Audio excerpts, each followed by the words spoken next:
Assalamualaikum students of grade 5, how are you all? I hope you all are doing well. आज हम boiling का topic पढ़ेंगे.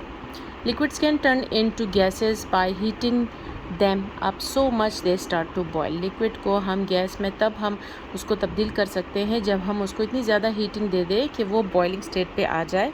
This happens because when heat is applied to the liquid causing it to boil. और ये तब होता है जब हम उसको हीट देते हैं. ठीक है, हम हीट देते हैं तो वो बॉइलिंग स्टेट पे आएगा, तब जाके वो गैस बनेगा. It provides energy to the particles to move further away from each other. वो उनमें जितने पार्टिकल्स होते हैं उनको इतनी एनर्जी मिल जाती है कि वो एक दूसरे से अलग हो जाते हैं. ठीक है, यहाँ पे आप देख सकते हैं इन्होंने इस तरह दिखाया है कि जो पार्टिकल्स हैं वो मूव करते हैं. फिर जितनी हाई मूवमेंट होगी उतनी ज़्यादा हाई टेम्परेचर होगा, और अगर लो मूवमेंट होगी तो लो टेम्परेचर होगा. ठीक है. अच्छा, हमारे पास नेक्स्ट टॉपिक है freezing. Freezing a matter changes it from a liquid into a solid. जब हम फ्रीजिंग करते हैं किसी भी चीज़ की, तो अगर हम लिक्विड की करते हैं तो वो उसको जब हम फ्रीज़ कर देते हैं तो वो सॉलिड बन जाता है, सख्त बन जाता है ना. It does this by taking away energy. क्यों होता है? क्योंकि उसमें जो पार्टिकल्स होते हैं उससे एनर्जी ले लिया जाता है, इसीलिए वो जम जाती है. So it is the opposite of melting. और ये बिल्कुल मेल्टिंग के बरक्स में. ठीक है, मेल्टिंग के बरक्स हम मेल्टिंग में टेम्परेचर यूज़ करते हैं ताकि उसके पार्टिकल्स को एनर्जी मिल जाए तो वो एक दूसरे से मूव हो जाए. जबकि फ्रीजिंग में क्या होता है, उनको एनर्जी ले ली जाती है उनसे, जिसकी वजह से वो फ्रीज़ हो जाते, जम जाती है. When liquid is frozen the particles stop moving. जब कोई भी लिक्विड फ्रोज हो जाता है, जम जाती है, तो उसकी पार्टिकल्स मूव करना बंद कर देते हैं. Become closer and closer until the liquid becomes a solid. और एक दूसरे के नज़दीक आते हैं जब तक कि वो सॉलिड ना बन जाए. All liquids have a freezing point that is measure by temperature. इस सारे जो फ्रीजिंग पॉइंट्स के जो लिक्विड फ्रीजिंग पॉइंट पे जम जाती है वो टेम्परेचर की वजह से होती है. ठीक है, this point is the same as the melting point for that substance in its solid state. और यही सेम पॉइंट मेल्टिंग पॉइंट के लिए भी होता है कि उसको सॉलिड स्टेट में बनाया जाए. When the temperature of the liquid falls below this point, जब वो टेम्परेचर इसके पॉइंट से नीचे गिर जाता है, इट टर्न्स इनटू सॉलिड, तो फिर वो सॉलिड बन जाता है. For example liquid water freeze at 0 degree centigrade और 32 फ़ारेनहाइट. ठीक है.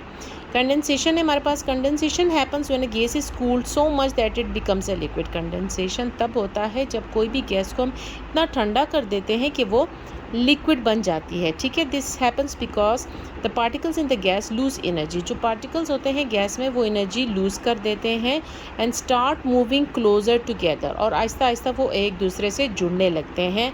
That is when condensation is form.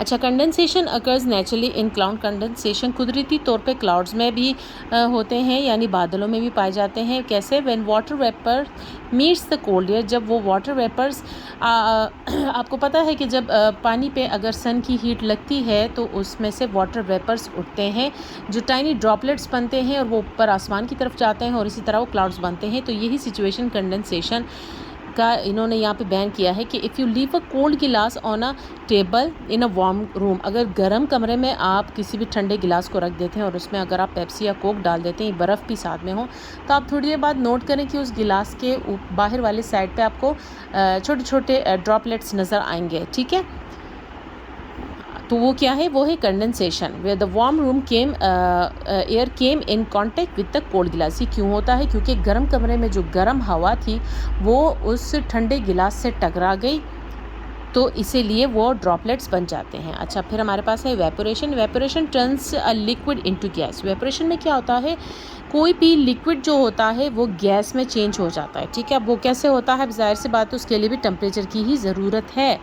It does that by giving the liquid so much heat that the particle separate from each other. इतनी ज़्यादा गर्माइश उसको दी जाती है कि उसकी जो पार्टिकल्स होते हैं वो एक दूसरे से अलग हो जाते हैं, and are able to move around freely, और वो आसानी से फ्रीली मूव कर सकते हैं.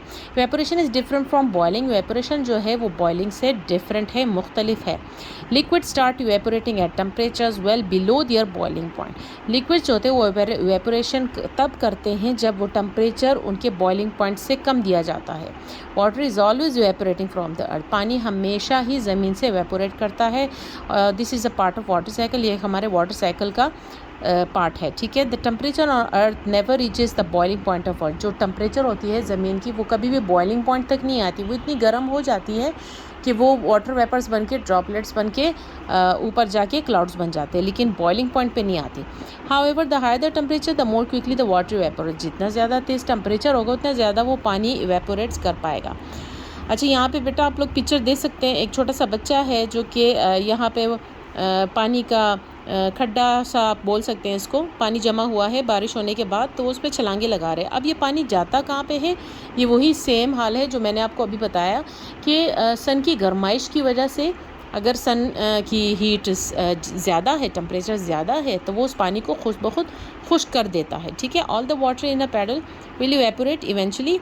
हाउएवर इवेंचुअली मतलब एक ही जैसे एक ही टाइम पे वो इवनली इवेपोरेट कर पाएंगे। However the hotter they are, जितना गर्म हवा होगी the faster the evaporation take place, तो इतना ही इवेपोरेशन जगह ले लेगी। समझ आ गया बेटा? ठीक है, ओके, आज के लिए इतना काफ़ी है। I hope you understand my lecture and please subscribe my channel. Okay, thank you, bye.